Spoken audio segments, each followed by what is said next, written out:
I have to find somewhere to be today because this hair looks too good. Today I'm going to show you how to achieve this Korean glass hair. When you're looking for Korean glass hair, shine is extremely important, hydration is extremely important, and then no flyaways. I think that Korean glass hair is always perfect with no flyaways, so that's really the goal that we're trying to achieve. We're gonna start off by using shampoo and conditioner.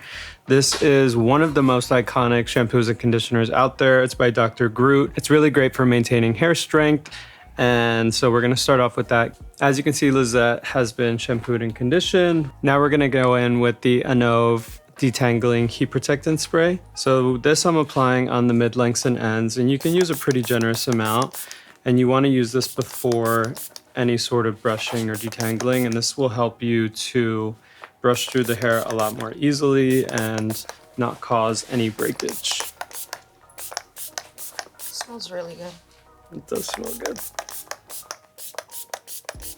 And so once that is all applied, you can start detangling. I like to take section by section and kind of work in small sections.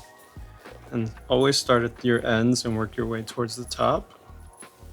The reason why I'm sectioning before brushing is really just to help manage the sections. Her hair is pretty thick, so by working in smaller sections, it's just a lot more gentle on the hair.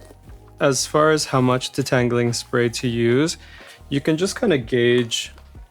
I like to spray a generous amount at the very beginning, and then you can always go in and add more. Like if you notice that your brush or your comb is having a tough time getting through, then that is a good sign that you probably could use a little more. So it's really just a feeling. Now that everything has been detangled, I'm going to go in with the leave-in conditioner. This is also by Anove, and I'm going to use about 3 pumps to start. I'm using about that much. Emulsify it in your hand, and then you can kind of rake it through the mid-lengths and ends.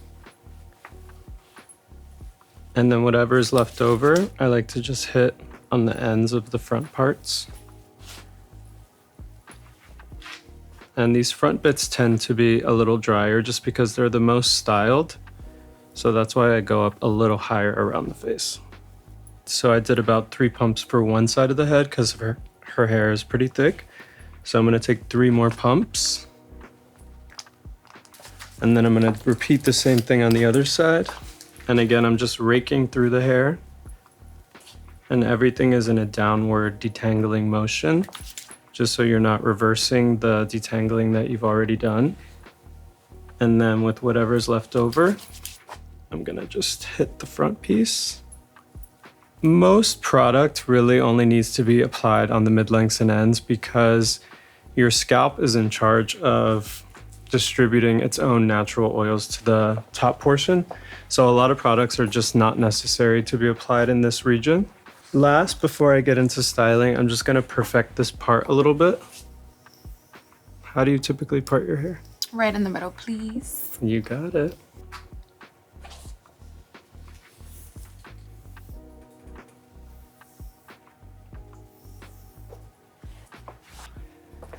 This is typically when I'm doing celebrity hair, this is what I spend the most time on. I'm like, well, not the most time, but I spend a good amount of time on it just because when I see hair out of place, it really drives me insane. And then I always stand in the back and just make sure it looks the same from the back. There's something about a really clean part really just gets me going. Slay. Okay, now we dry. It's nice to go in with like a type of smoothing brush. So this one's by MEJ. This one is by Crown Affair. I think I'm gonna go in with this Crown Affair one because it's all bore. You can section the hair. I'm using these sectioning clips by Maine. And you just wanna work in manageable subsections. Whenever I'm doing smooth or straight hair, I always start from the bottom up, just because the whole goal is to get everything going in the same direction and looking like smooth and shiny. So I'm starting from the bottom up. Whenever you're doing something that's a little more voluminous, it's important to kind of rough dry the opposite direction of the way that you wear it so that you're getting maximum root volume. But for this look, volume is not really what we're going for. We're going for smooth, silky, shiny. So I went with this smoothing crown of hair brush. I like this brush because it's predominantly boar bristle, so it's good at getting the hair to flow in the same direction. And it's also really good for gripping the hair. And you'll see once I start blow drying that's like the main thing that I use the brush for, is really to grip and put everything in the same direction. So let's begin.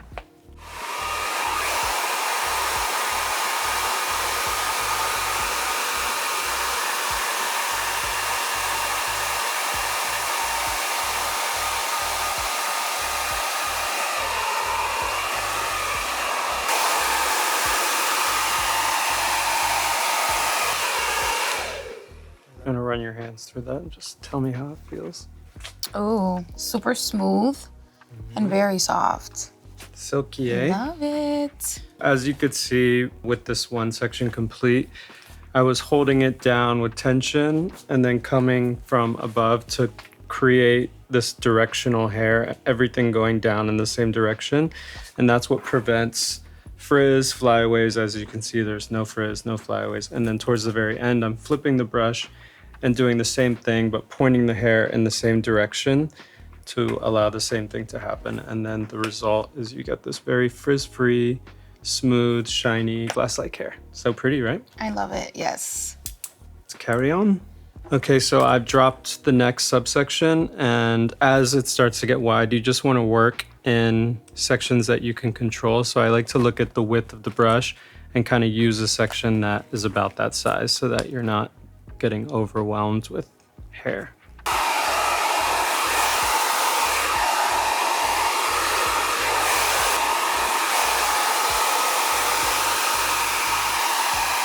Okay, that is the second section complete, and you're essentially going to repeat the same thing all throughout the hair, really focusing on getting the hairline nice and smooth.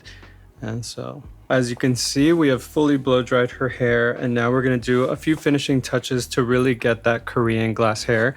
So I'm going to go in with the Anov hair oil. So this is called the Silk hair oil. I'll use one pump to start. The first place you want to do this is the ends. And the way I apply it is I just pick up a section of hair and sort of sandwich it together. And this helps so that you're pushing the product into the hair, but still maintaining that downward direction. And then I'll apply a little bit of what's left around the face. And then with the last bit around the top. Gorgeous. Wow. I love it. So silky.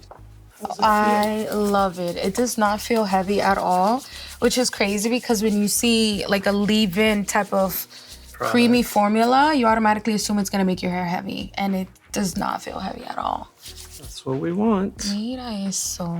Mira eso. El brillo. I love it. I love it so much. I have to find somewhere to be today because this hair looks too good. Go out to dinner. Yes, it looks beautiful. As you can see, it is very hydrated, very shiny, but still very lightweight, movable, bouncy. And then the last thing we want to tackle are these just little flyaways. So I like to take a drier product to just capture all those flyaways. So I'll just take a light hold hairspray. This one is by Chris McMillan, called the Major Hairspray. And I spray a comb on both sides. And I'll just do it on one side so you can see the difference. But you'll just kind of spray. And then once it's set into place, you just take one final spray. And you can use the can so you're not touching the hair.